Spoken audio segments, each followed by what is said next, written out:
clear tu te Sipai le vek ule he kan sei fo wangin tun hai chawa phei chuan van doina chi sang sang thi thut na ang chi te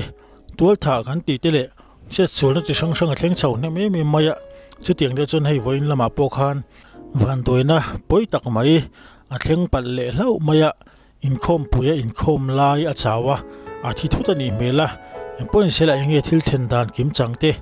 ngai thalok toila April ni somni pasari sang ni somni panga pathian ni chama Inkhawm khan lal ro moi te I chu chaw thutin a thi zui tin an ron po sa ti kol not aizola cheng moi te hi kum som ngami ania pathian ni tu khan an kau ran ti kol not presbyterian kausanin ti kol pastor bial Inkhawm pui an thlen meka Inkhawm tura bek in alut chu a thut fel nuloka a chaw thuta a thi zui tamai ani ome zalenin ti kol not branch way me shoi tu te atangin thu adon dan chuan moi te hi abul naya thu tile a sarten boy somin Ebenezer hospital chon pui an pan pui ngala damdo in an thlen hi chuan a thi ti an lo nem nget ani deuh beranti a thi chan takhi damdo in point an sei thei mai big lova hat atakani an ring ti way me shoi tu te chuan an soi moi te hian a pasal vanlal vena le afa te pani mi chele mi pa thi sana zan ina lumen ani anga thotan ni chuna vui turania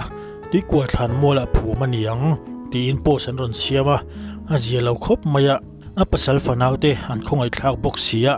tin hei Inkhawm na mai pelama abula thu de tan pe chon a sil hai thak du khop inarin oma seitong khan he tiang thi thut na van doi thut nang hi tun nai chawa phe chon atam me maya tam tak chu om that du lo wang te ni rolin then khat chu kan sul wang poni san chong lo hei pi moi te po hi ngai to wang ila a Inkhawm lai ti hian om thut ania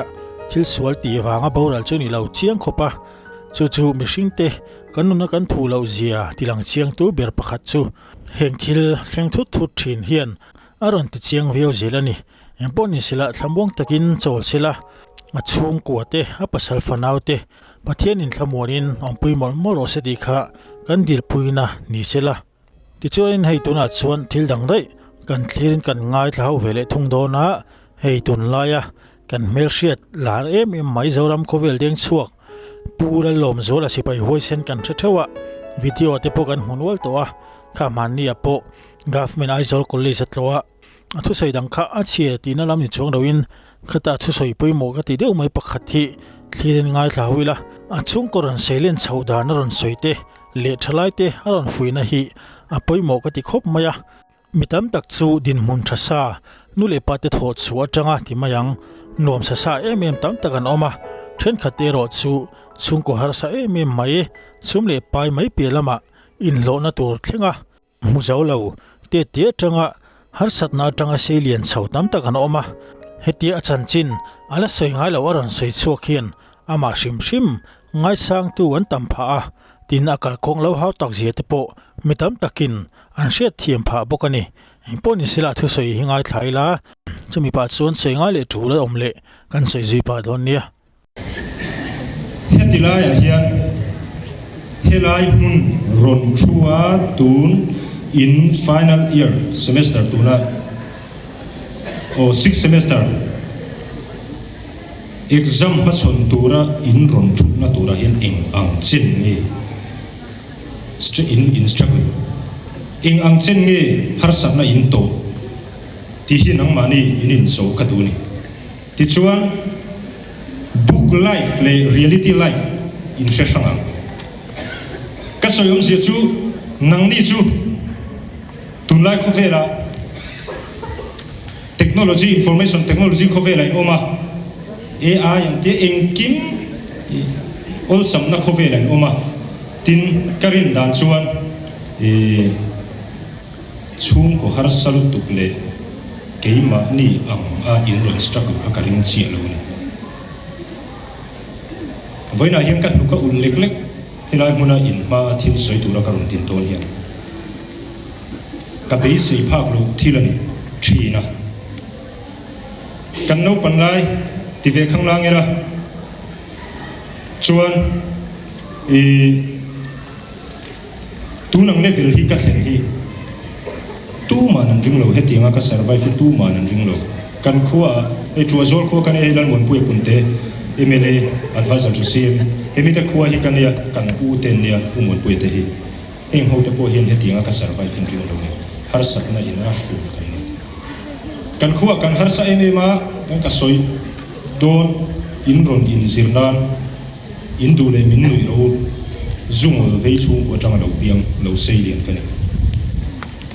kan u in min sing tu kanu hian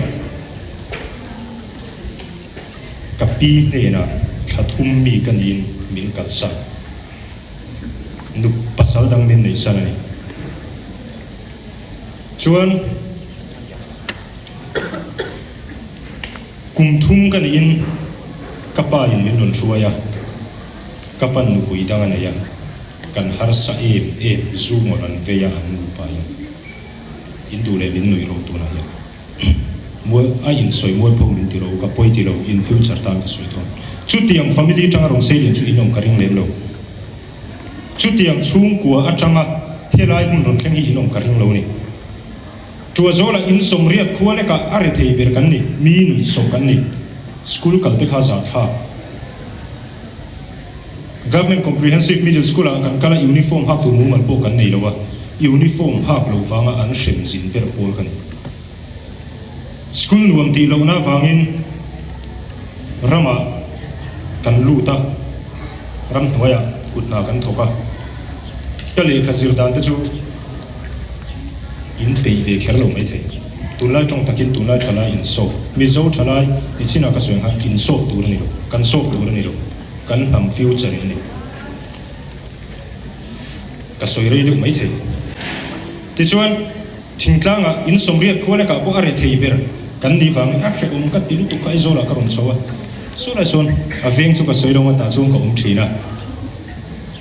kan na ra hian uluk de wen chun sir in hunga hi ka in lua khan sajun tam khopa mi in huenia saju se nan hi ka na ra se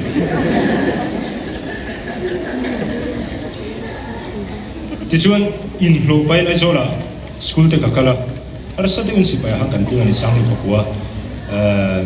june ni so parpa sipai kanin tara la mola yar la mola kan tinga ni sipai ka tan chung zong khan HRDC kan tia army education wing a hian human resource development center kan ne ya chu chuan por kwa under matric kho kha por ko po so pakhat kha training center kan chunga zir thei na khum khan ron hongani under matric kan ve nuala mi zolu tha ko khan tu manan pe lo ti chuan kan training chua rualin po som pakhat ka pass man chu tiang ang chu chuan le kha ka zirani a zong zong chu ka hrin long chau ti chu sipaya kan han changa sipai kan chan huwa ko mi chuan sipai kan changa heta sang hin som pali vera operation engemaw kan an kala khoi amo kan hinga ro nga lom zo la chu awa nei le mei ti chong te hi athiam chak ko pa kasmiri ho ti na pia an tia chong thiam chak kan ni ngot lo azirin ka zirani thani chung uwana ne kan in komna khan in lo en chuan thani chung chong zir turin hun pakhata kasmiri local language zir turin ka kalani thani chung kha dar kar somni palia dar kar ni kamut lo ki atam lu tu le khabu chi sang hemi sanskrit kan ti te le hindi kulmuk kan ti ho punjabi tong te le he tiang ho ayan harani kasmiri ron te chu khang ho kret tur khan le khabu un pui kha voyang zange ni khat chung khan dar kar somni pali chung kan ka chia so ngai tu ro athiam ngot thei lo trong what's too mal singa tal in thiam lo chun khoi ram trong ma hi nal takin in mang thei lo thani chunga bel taka kasmiri apo pahari trong mo wat singa vel bel taka thiam tur chuan dar karin min dai lo ti chuan heta kan lo kala enge mo kan ron om so chu fan nei min tirong ta van nei tur hian thori mangai chu ka soi le tu ni in thori mangai tu na hian in chuak don enge ni in tum ka so tang cheu mumal takamin chang thei pui nom le karing chi lo ni china po kan identification ka zo chawa student ten kia zirlai kan ni satli ringot lo mo kan nam kan ram in nga na after 10 years kum som lo liam le tura chuan kan ram kan ham hi nang ma ni ho lo hian hetilaya BAMA ron chuak te ho lo hian tunge kan ham hi en kol don vai pa mi chakma pa em ni kan chi na hayo kan identification po kan share lo chuan kan ni na po kan share lo chuan eng tinge kan future kan ham hi kan en kolang chu in share ka du ni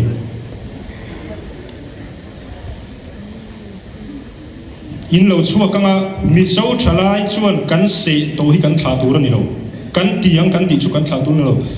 operation kan neya kanan ti kanan kal chowa operation na lo tinga deep briefing conclusion documentation kan siam ani chu ta kan general pakhatina soi chu